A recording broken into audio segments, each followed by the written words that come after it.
안녕하세요. 박선수TV의 박현상입니다. 지금 일요일 11시 4분이네요. 어휴, 진짜 늦게 올립니다.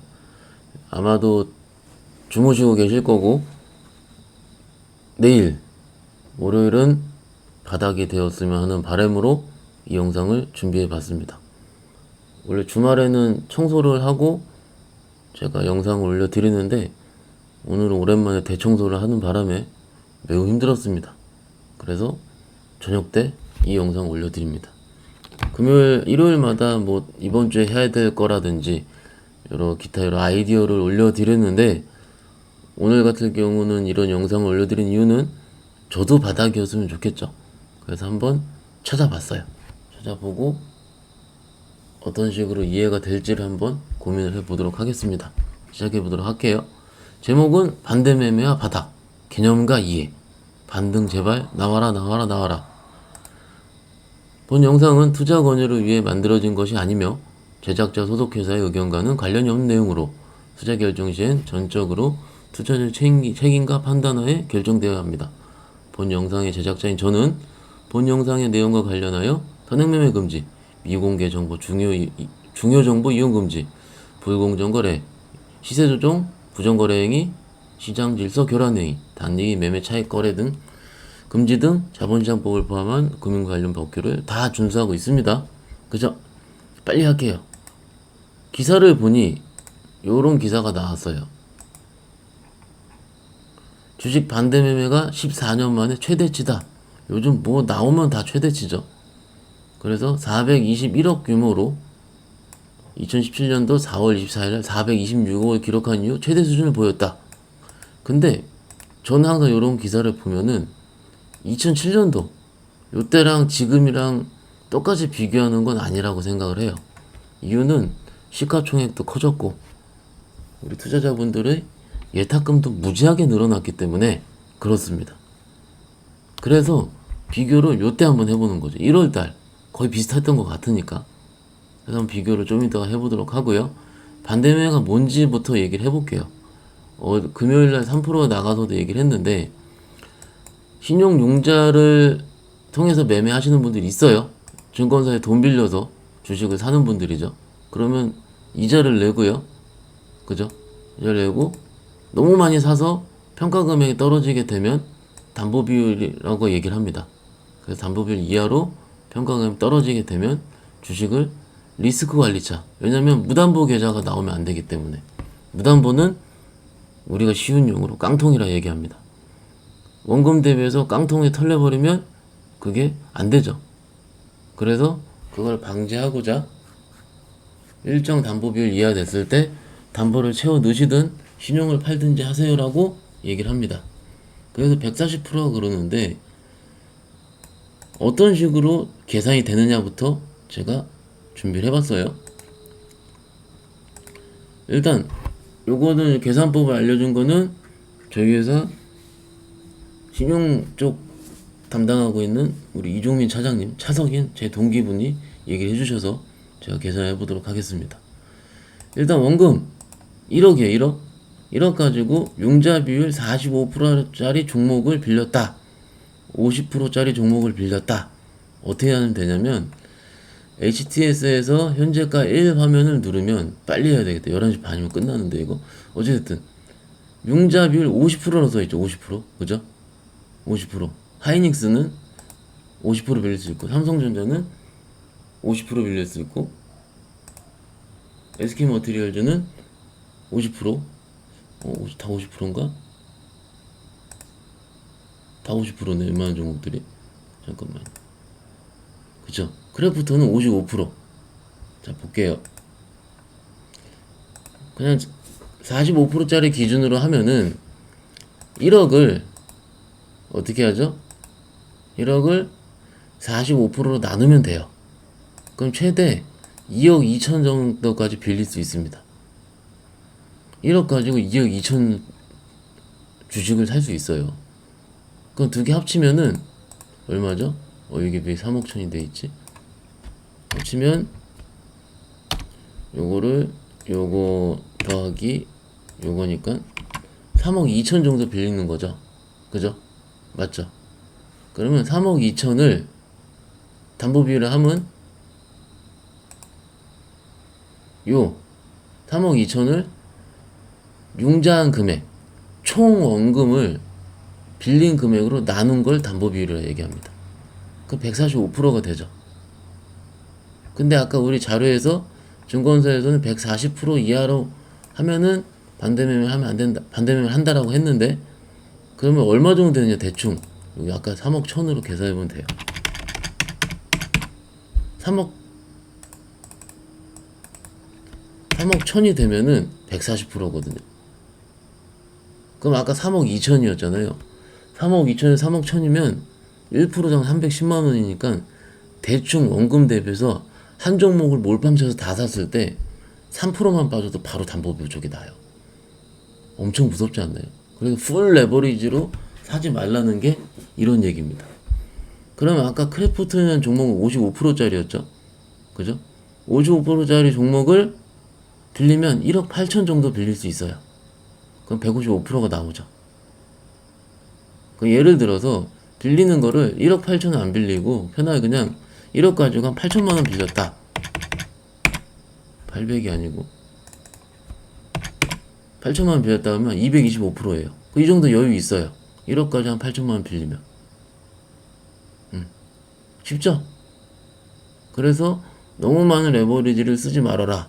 이렇게 풀로 써버리면 3% 빠지면 한 번에 털릴 수 있다. 그래서 좋아하는 종목들 일정 부분만 써라. 이 얘기를 하는 겁니다. 이해 쉽죠? 이거 진짜 이렇게 얘기해주는 사람 없을 거예요, 진짜. 엔간한 증권맨들도 모릅니다, 이거. 진짜 몰라요. 애널리스트 모를걸요? 해본 적이 있어야지. 어찌됐든. 그래서 우리가 하는 얘기가 내가 3%에서 얘기했는데, 개인 신용 털리면 바닥이다! 라고 해서 아까 그 기사를 봤어요. 그러면 진짜냐? 라고 해보는 결과, 어디서 확인하면 되냐면, 금융투자협회 홈페이지 들어가죠? 여기서 어디 누르면 시장 동향 누르고, 시장 동향 누르면 여기서 자본시장 통계 누르면 요 화면에 넣어요. 그래서 여기서 증시 자금 추이를 뿅 누르면 뿅뿅뿅 이렇게 나옵니다. 쉽죠? 그래서 기사를 다시 돌아가서, 기사 여기지. 기사 다시 돌아가서 19일날 421억이 맞냐? 보니까 421억 맞네요. 그죠? 맞죠? 근데 제가 서두에 말씀을 드린 것처럼 과거 십몇 년 전의 데이터를 가지고 시가총액도 커졌고 주가도 많이 올랐으며 무수한 변화가 있었는데 같은 비교를 하면 좀 어렵죠. 그럼 말이 안 되는데 기사를 보니까는 올해 1월 14일에 387억이래요. 그럼 올해 1월 14일을 보겠습니다. 쭉 내려서 요거를 1월로 해서 조회 누르고 쭉 내리면 1월 14일날 쭉 보니까 387억이 맞네요. 그죠? 그래서 1월 14일날 바닥이었으면 좋겠다 라고 해서 뿅 올해 1월 14일로 차트를 들어가 보니까 1월 14일은 원래 주가가 빠지기 전이었네. 이거 안 맞아. 아유씨, 큰일 났다. 어떡하지? 바닥이었으면 좋겠는데. 다시 자료를 좀 보니 언제가 보죠. 387억이죠. 근데 미수금 대비해서 반대매 비중이 7.8%인 날이 있어요. 1월 19일. 1월 19일 보니까 요 날입니다. 요 날. 털린 날이에요. 털리고 다음에 올라온 날이에요. 그러면 단순 반대매매 금액보다는 미수금 대비해서 반대매 비중이 높은 날이 바닥일 확률이 높았다는 거고, 그럼 또 높은 날이 언제예요? 7.8%인 날 1월 19일 날. 아까 여기 봤죠? 1월 19일. 그리고 또 높은 날을 쭉 봤더니 어디예요? 여기 2월 1일 1월 29일 이때 볼까요? 요지 요때죠. 1월 19일, 2월 1일 요때예요. 그러면 비중이 높은 날이 맞아요. 단순하게 금액이 높은 날이 아니고 요때죠, 요때. 그림을 그려보면 요때입니다. 그죠? 맞아요? 여기는 동의 끄떡끄떡 네 대답하시는 분 있을 거고. 그러면 다시 오늘로 돌아가 보도록 하겠습니다. 대박 언제예요? 10%예요. 10%. 8월 19일 날 10%, 8월 18일 날 9%, 8%. 그 올해 있었던 비중 대비해서 여기도 10% 있었네. 3월 24일 날 볼까요? 3월 24일 날